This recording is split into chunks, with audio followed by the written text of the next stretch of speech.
তোমাদের সপ্তম শ্রেণীর প্রথম অধ্যায় ভূগোলের পরিক্রমণ গতি অর্থাৎ পৃথিবীর যে পরিক্রমণ প্রথম অধ্যায়, এখান থেকে লাইন বাই লাইন আমরা বুঝবো।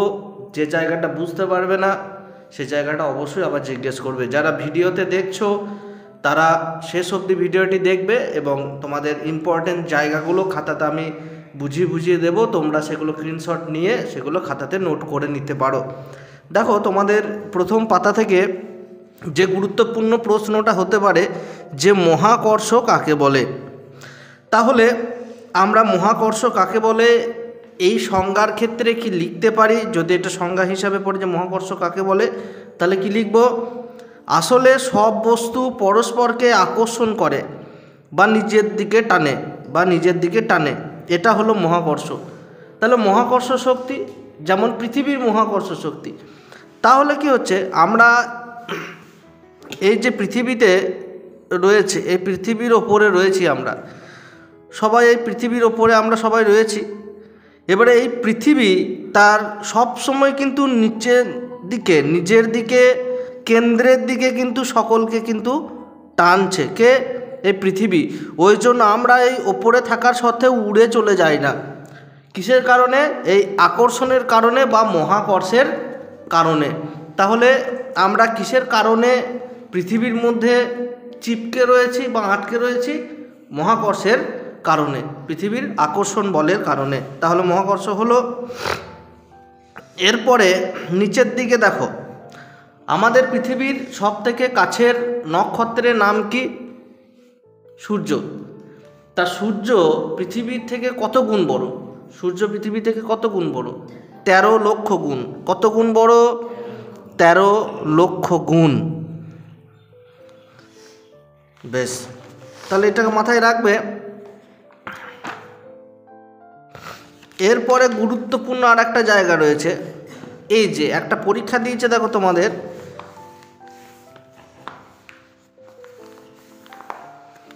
এই যে আমরা পৃথিবী থেকে ছিটকে পড়ি না কেন?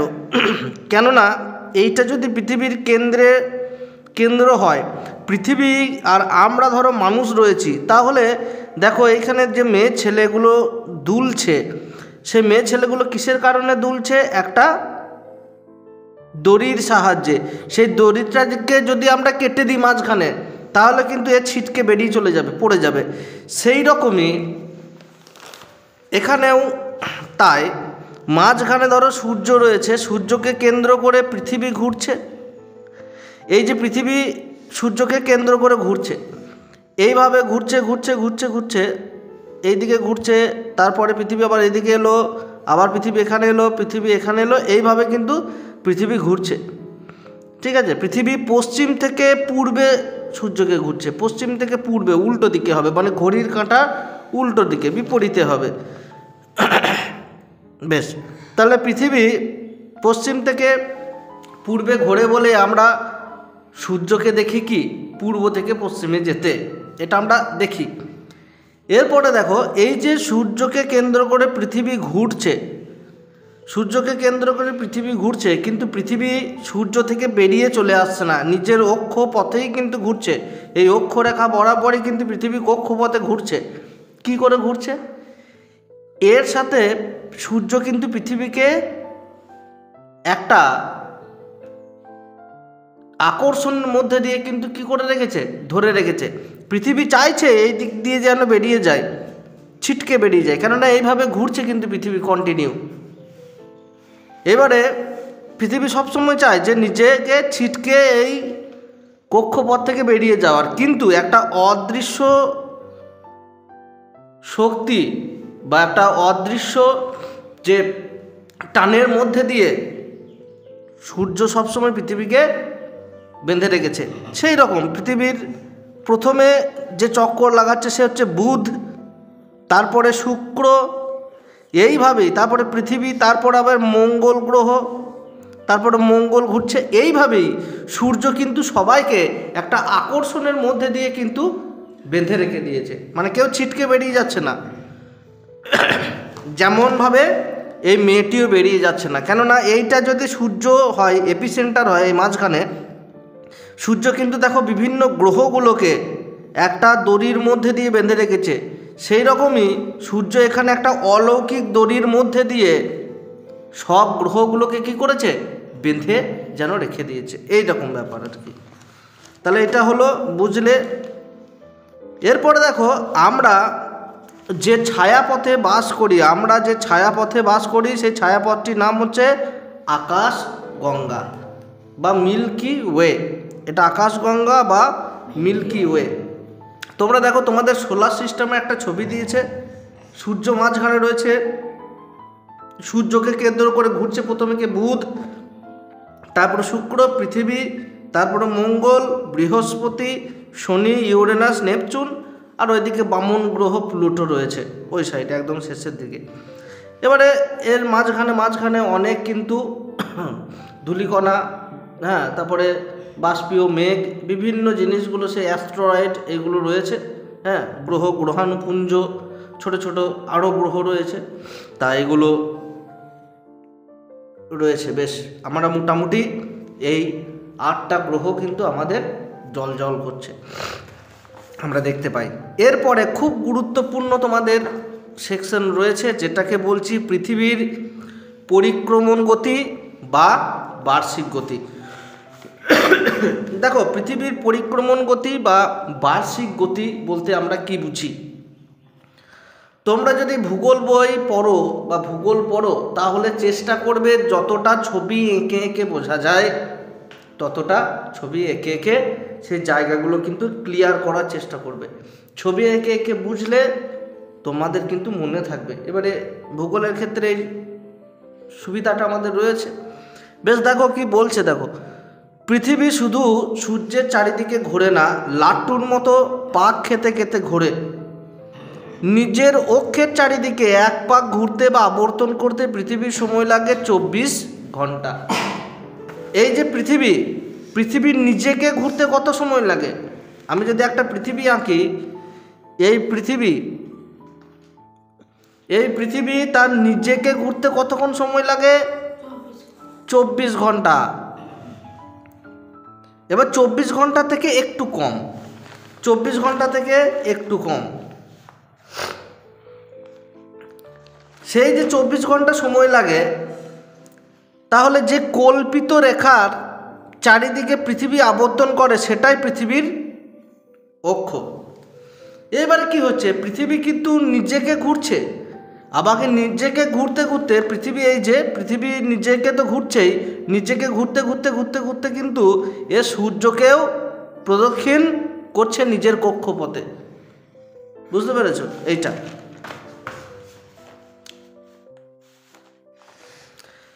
পৃথিবীর কয়টি মেরু রয়েছে? পৃথিবী দেখো একটু যেন কাত হয়ে রয়েছে, 66.5 ডিগ্রি কোণ করে দেখো হেলে রয়েছে। এই 66.5 ডিগ্রি কোণ করে পৃথিবী হেলে রয়েছে, তাই তো। দুটো মেরু পাচ্ছি, ওপরের দিকে পাচ্ছি কি উত্তর মেরু, নিচের দিকে পাচ্ছি দক্ষিণ মেরু। এই দক্ষিণ মেরুতে আমরা জানি আমাদের বরফে আবৃত একটা মহাদেশ রয়েছে অ্যান্টার্কটিকা, এই দিকে কিন্তু বরফের মহাদেশ রয়েছে, একদম দক্ষিণ মেরুতে রয়েছে। উত্তর মেরুতে গ্রিনল্যান্ড এগুলো রয়েছে, বেশ, আইসল্যান্ড এইগুলো পাবো আমরা উঁচুতে, সাইবেরিয়ার কিছু অংশ। এরপর তাহলে পৃথিবীর আমরা দুটো মেরু পেলাম, একটা উত্তর মেরু, একটা দক্ষিণ মেরু। আর পৃথিবী দেখো একটুখানি বেঁকে কিন্তু অবস্থান করছে, এটা মাথায় রাখবে। এরপর দেখো, পৃথিবী নিজ অক্ষের ওপর আবর্তন করতে করতে নির্দিষ্ট উপবৃত্তাকার কক্ষপথে পশ্চিম থেকে পূর্ব দিকে, ঘড়ির কাঁটার বিপরীত দিকে, এইটা কিন্তু মনে রাখবে, এটা পরীক্ষায় পড়ে। পৃথিবী উপবৃত্তাকার কক্ষপথে পশ্চিম থেকে পূর্ব দিকে ঘড়ির কাঁটার বিপরীত দিকে নির্দিষ্ট সময়ে মানে কি 365 দিন সূর্যের চারিদিকে ঘোরে বা পরিক্রমণ করে। এটাই হচ্ছে পৃথিবীর পরিক্রমণ গতি। বার্ষিক গতি বা পরিক্রমণ গতির বেগ সেকেন্ডে কত? সেকেন্ডে 30 কিলোমিটার। 1 সেকেন্ডে কত যায় পৃথিবী, কতটা ঘোরে নিজেকে? 30 কিলোমিটার। তাহলে বার্ষিক গতি বা পরিক্রমণ গতির বেগ কত? 1 সেকেন্ডে 30 কিলোমিটার। বেশ, তার মানে কি সূর্যের চারিদিকে পৃথিবী যে ঘুরছে স্পিডে, তার পরিমাণ কত? 30 কিলোমিটার। মানে এখানে যদি পৃথিবী থাকে 1 সেকেন্ডে একদম 30 কিলোমিটার এই অবধি চলে যাবে, প্রচণ্ড বেগ পৃথিবীর। বেশ, এই প্রচণ্ড বেগের কারণেই আমরা কিন্তু পৃথিবীতে কি করছি? স্থায়ীভাবে টিকে আছি, নাহলে উড়ে চলে যেতাম। 1 সেকেন্ডে যদি হেরফের হয় বা পৃথিবী 1 সেকেন্ডও ঘোরা যদি বন্ধ করে দেয়, তাহলে কিন্তু আমরা সব ছিটকে বেরিয়ে চলে যাব পৃথিবী থেকে। বুঝতে পেরেছ? ওই জন্য সবাই কিন্তু নিজের নিজের কাজ করছে, আমরা নিজের কাজ করছি না।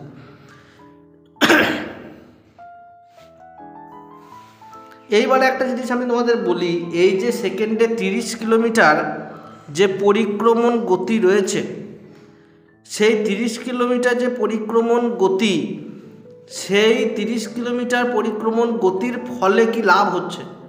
বা এইখান থেকে দেখো তোমাদের মুক্তিবেগ একটা গুরুত্বপূর্ণ অংশ। এই মুক্তিবেগটা কিন্তু এই 30 কিলোমিটার সঙ্গে সম্পৃক্ত, বা তোমাকে এই 30 কিলোমিটার যদি পরিক্রমণ গতি হয়, তাহলে মুক্তিবেগ বুঝতে গেলেও এটা বুঝতে হবে। যেমন দেখো, বস্তুর গতিবেগ যদি খুব বেশি হয়, তাহলে পৃথিবীর অভিকর্ষ বলের প্রভাব কাটিয়ে বাইরে চলে যেতে পারে। সেকেন্ডে 30 কিলোমিটার বেশি বা কাছাকাছি যদি হয়, তাহলে কিন্তু পৃথিবীকে ছাড়িয়ে বেরিয়ে চলে যাবে। কীরকম? কোনো বস্তু প্রতি সেকেন্ডে যদি 11.2 কিলোমিটার গতিবেগে ওপরে ছুটতে পারে, মানে একে মুক্তিবেগ বলি, সেটা আর নিচের দিকে কিন্তু পড়ে না, মহাশূন্যে পৃথিবীর চারিদিকে ঘুরতে থাকবে। রকেটের মাধ্যমে কৃত্রিম উপগ্রহ উৎক্ষেপণ করা হয় এই মুক্তিবেগের সাহায্যে। তার মানে কি হচ্ছে, আমাদের যে রকেট, আমাদের যে এরকমভাবে ধরো একটা রকেট, এর সঙ্গে সঙ্গে একটা লেগে থাকবে, এর সঙ্গে একটা লেগে থাকবে, আর এই দিক দিয়ে তোমার আগুন বেরোবে। এই ইসরো লিখে দিলাম, ISRO, ইসরো। তাহলে এই যে রকেটটা আমরা ছাড়ছি, রকেট এই যে আমরা ছাড়ছি, তাহলে এই রকেটটাকে আমরা পৃথিবী থেকে ছাড়তে আমাদের কিন্তু সেকেন্ডে প্রায় কতটা শক্তি লাগবে, স্পিড কত লাগবে? 11.2 কিলোমিটার পার সেকেন্ড। তবেই কিন্তু এইটা পৃথিবীর এই মায়া ত্যাগ করে চলে যাবে। মায়া মানে আকর্ষণ, বুঝতে পেরেছিস? তাহলে পৃথিবীতে আর ফিরে আসবে না, পৃথিবীর চারিদিকে ঘুরবে। রকেটগুলো কি হয়, যখন লঞ্চ হয়, আমি গতদিনেও বলেছিলাম, এইটা যদি পৃথিবী হয়, রকেট কিন্তু এখান থেকে ধরো পৃথিবীর এই জায়গা থেকে ছাড়লো, আর এখানে ধরো চাঁদ রয়েছে, এই জায়গায় ধরো চাঁদ রয়েছে, সোজাসুজি কিন্তু রকেট যদি চাঁদে যায় যেতে পারবে? যেতে পারবে না নয়, কিন্তু এখানে অনেক ফুয়েল অর্থাৎ জ্বালানির কিন্তু প্রয়োজন হবে, কেননা সোজা কিন্তু এখানে পাঠাচ্ছি, ফলে অনেকটা শক্তি কিন্তু এই রকেটকে আমাদের দিতে হবে। কিন্তু বিজ্ঞানীরা সেই জিনিসটা করে না। বিজ্ঞানীরা অনেক ক্ষেত্রে কি করে, এই পৃথিবীর যে আকর্ষণ বল রয়েছে, যে আকর্ষণ বল রয়েছে সব বস্তুকে নিজের দিকে, কেন্দ্রের দিকে টানা, এর ফলে কি হয়, বিজ্ঞানীরা কি করে, ধীরে ধীরে এই পৃথিবীর চারিদিকেই ঘুরাতে শুরু করে। কাকে? এই রকেটটাকে। এইবারে যখন এখান থেকে ধরো রকেটটা চাঁদে যাবে, তাহলে এখান থেকে যদি যাওয়া শুরু হচ্ছে, তাহলে কিন্তু এইখানে এসে রকেটটা কিন্তু এরপরে দেখো আর একটু দূরে চলে গেল। এইভাবে দেখো আবার ধরো এখান থেকে এসে আর একটু দূরে চলে গেল, এইভাবে আবার আর একটু দূরে চলে গেল, এরপরে দেখো আর একটু দূরে চলে গেল। এইভাবে কিন্তু ধীরে ধীরে ধীরে ধীরে আর একটু দূরে যেতে যেতে যখনই পৃথিবীর এই আকর্ষণের বাইরে চলে যাবে, তখন কি হলো, এই রকেটটাকে কিন্তু এই মহাকাশে ভাসিয়ে দিল, এখানে কিন্তু লঞ্চ করে দিল।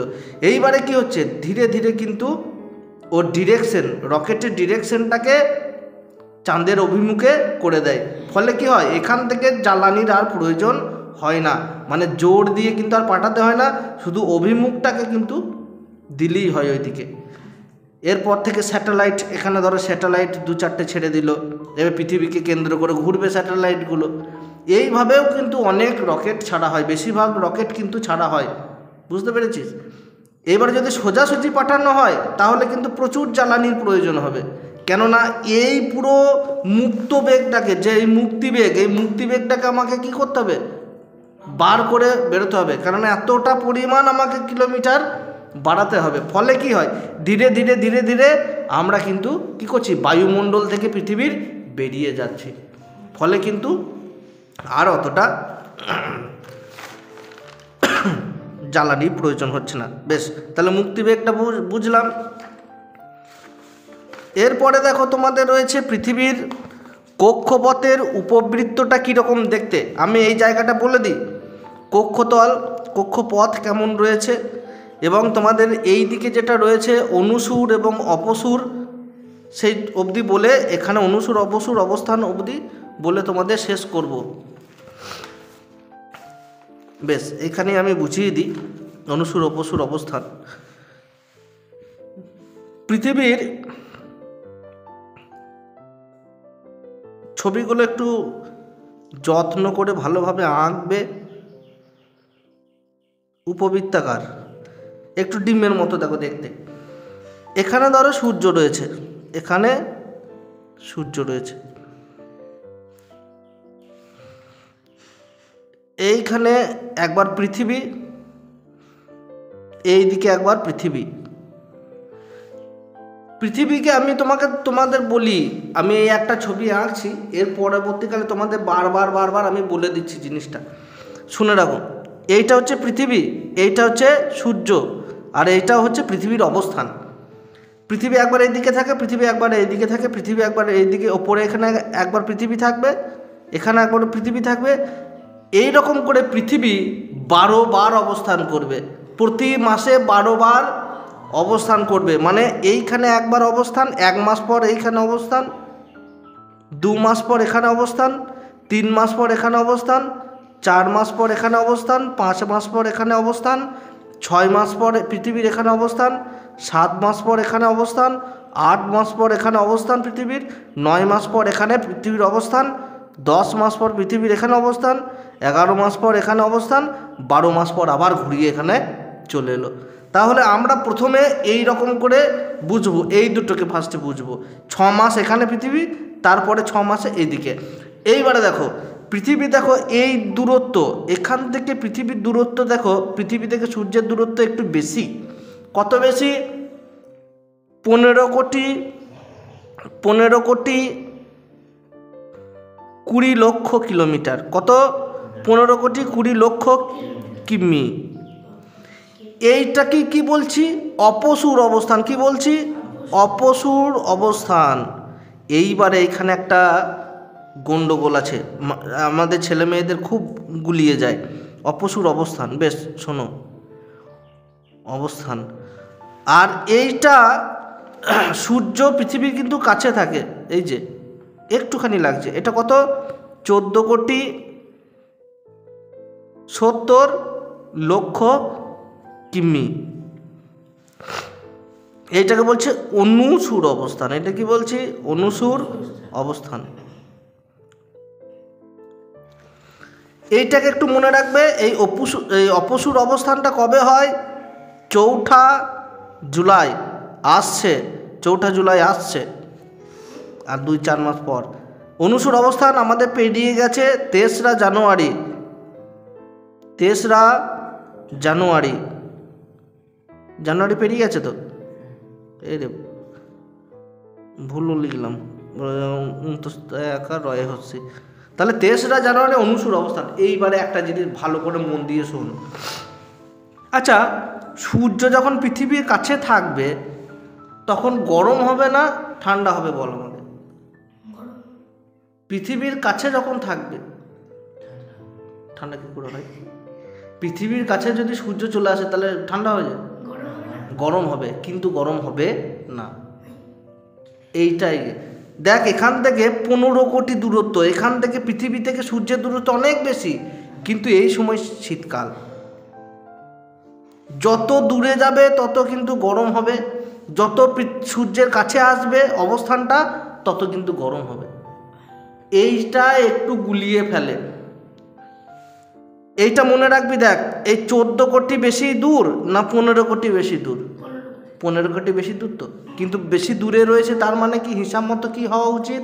ঠান্ডা হওয়া উচিত, যে সূর্য অনেকটা দূরে চলে গেছে। কিন্তু না, সূর্য সেই সময়ে দূরে গেলেও সেই সময় শীতকাল থাকে, আর কাছে থাকলে কি হবে? গ্রীষ্মকাল হওয়ার কথা, কিন্তু না।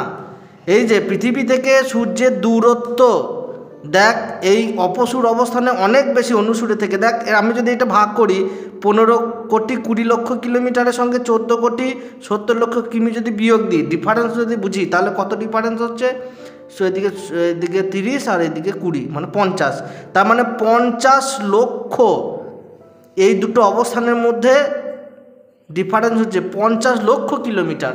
আর চাঁদে যেতে কতক্ষণ লাগে? 3 লক্ষ কিলোমিটার। পৃথিবী থেকে চাঁদের দূরত্ব কত? প্রায় 3 লক্ষ কিলোমিটার বা 3.5 লক্ষ কিলোমিটার। তার মানে 50 লক্ষ কোথা 3.5 লক্ষ, শুধু ডিফারেন্স বলছি। তাহলে দেখ কতবার চাঁদে ঘুরে চলে আসবো, এই যে ডিফারেন্স। তার মানে এই 50 লক্ষ কিলোমিটার। তাহলে অনেক সময় পরীক্ষায় এটা পড়ে, পরীক্ষায় একদম পড়বে এটা পরীক্ষায়। এবারে অপসূর অবস্থান পৃথিবী সূর্যের থেকে, বা পৃথিবীর অবস্থান সূর্যের থেকে দূরে হলেও এই সময় কিন্তু কি থাকে? গ্রীষ্মকাল। কি থাকে? গ্রীষ্মকাল। বুঝতে পেরেছিস? আর পৃথিবীর অবস্থান সূর্যের কাছাকাছি থাকলেও এই সময় কিন্তু পৃথিবীর অবস্থান বা পৃথিবীতে কি হয়? শীতকাল। জানুয়ারি মাসে শীতকাল থাকে তো, ঠান্ডা থাকে তো। আর এই যে জুলাই মাসে দারুণ গরম পড়ে, জুন জুলাই এগুলো তো গরম, গ্রীষ্মকাল। তার মানে এটাই বলতে চাইছি, পৃথিবী সূর্যের কাছে থাকার সত্ত্বেও এই সময় শীতকাল হয় বা ঠান্ডা থাকে। কেন? তখন এখানে প্রশ্ন আসতে পারে তোদের মনে, যে কী ব্যাপার 50 লক্ষ কিলোমিটার, এই 15 কোটি 20 লক্ষর সঙ্গে 14 কোটি 70 লক্ষ এই যে ডিফারেন্স রয়েছে, এই যে 50 লক্ষ কিলোমিটার, তাহলে পৃথিবী সূর্যের কাছে থাকার সত্ত্বেও কেন এখানে ঠান্ডা হচ্ছে, আর এখানে দূরে চলে যাচ্ছে তা সত্ত্বেও কেন গরম হচ্ছে? কেননা সূর্যের ক্ষেত্রে এই 50 লক্ষ কিলোমিটার দূরত্বটা সেরকম কোনো ম্যাটার করে না, সেরকম কোনো ম্যাটার করে না।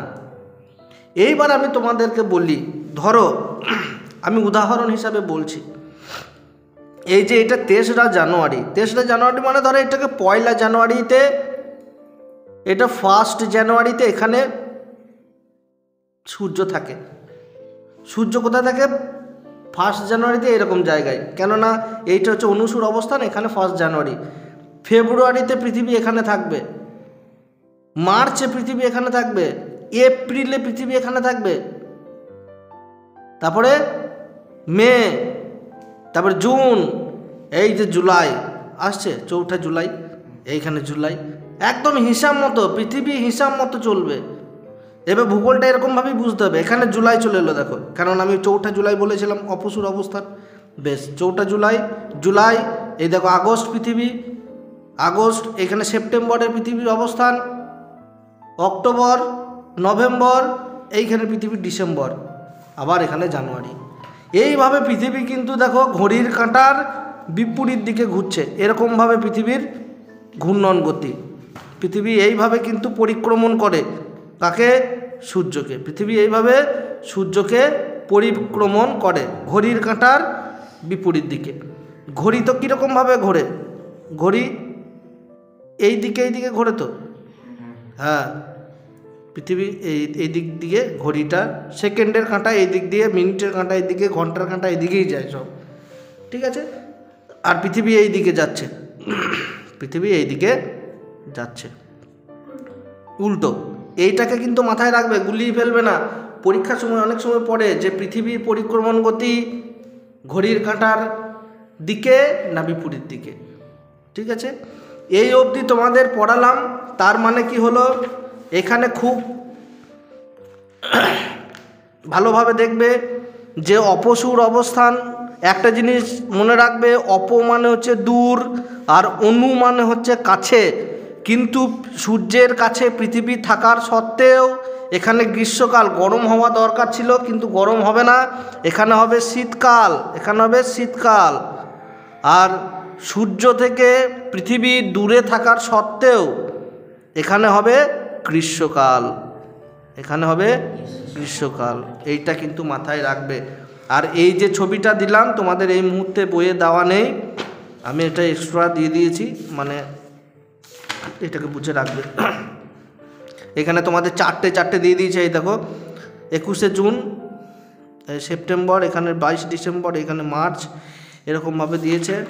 এই যে আমি যে ছবিটা তোমাদের এঁকে দিয়েছিলাম এই ছবিটা, ঠিক আছে, এই ছবিটা এঁকে দিয়েছিলাম 12টা অবস্থান পৃথিবীর, মানে প্রত্যেকটা মাসে মাসে অবস্থান, ঠিক আছে। আমি যেরকম ওখানে দেওয়া রয়েছে অনুসুর অপসুর, সেই অনুযায়ী কিন্তু আমি ডেটগুলো লিখেছি। বেশ, তা এইভাবে করবে। সূর্যের আলোগুলো কিভাবে পড়ছে আমি এগুলো আমি তোমাদেরকে পরের দিন যখন এখানে ক্লাস নেব সেদিন বলে দেবো। এই অবধি থাকলো ভূগোলটা। তাহলে এই অনুসুর অপসুর অবস্থান অবধি পড়ালাম। এরপরে আমরা পরের দিন ক্লাসে জানব চান্দ্রমাস কি, সৌর বছর কাকে বলে, হ্যাঁ, তারপরে যে 22শে ফেব্রুয়ারি কারোর যদি জন্মদিন হয়, হ্যাঁ, অধিবর্ষ কি, সমস্তটাই পড়ব, এগুলো শেষ করব। বেশ, ঠিক আছে, আজকে এই অবধি।